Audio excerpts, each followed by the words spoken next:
On a articulé le projet d'abord en prenant en compte son passé, son histoire. Le quartier dans lequel on s'inscrit fait partie de l'île de Nantes. Avant, c'était pas une seule île, c'était une composante de plusieurs îles et de prairies qui ont été réunies par le biais des comblements de la Loire. Ce projet s'inscrit dans cet environnement, s'inscrit avec ses influences. On a essayé de prendre en compte cette identité et de la projeter dans notre conception. On a le premier bâtiment que nous appelions le boulevardier qui répondait au code de la rue. Donc une écriture plutôt sculptée, dansante, animée, comme l'est le profil de la rue actuelle. Puis avoir une réponse différente avec un deuxième bâtiment qui s'ouvre sur le grand paysage vers la prairie au Duc, que nous appelions l'Indocile, un bâtiment joyeux dans son expression. Et enfin avoir une réponse de cœur d'îlot avec un bâtiment qui vient faire la réunion entre ces deux mondes. Le paysage, il a deux grandes composantes, l'effet de Venelle et de Placette, puisque c'est un projet qui a une liaison entre le boulevard et la rue du Coudray.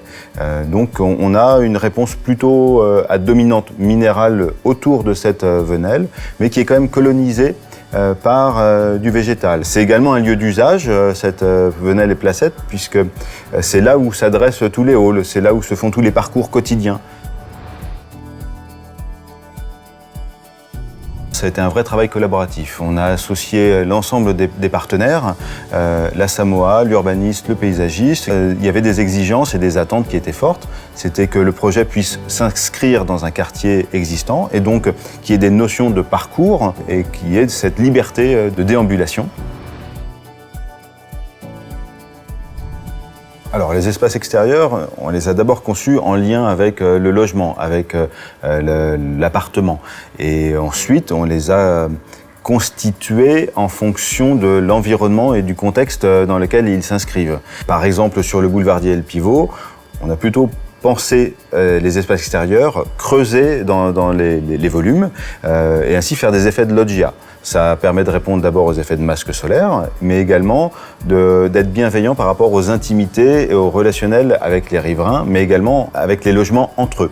Alors, sur l'Indocile, on a plutôt privilégié des effets de balcons saillants qui s'ouvrent vers le paysage, où on a moins cette problématique d'intimité ou de bienveillance vis-à-vis des riverains. Si j'avais à le définir, je dirais qu'il est intensément faubourien, dans le sens où un faubourg c'est quelque chose de vivant, c'est quelque chose d'animé, un petit peu à l'image de ce qu'est l'île de Nantes aujourd'hui.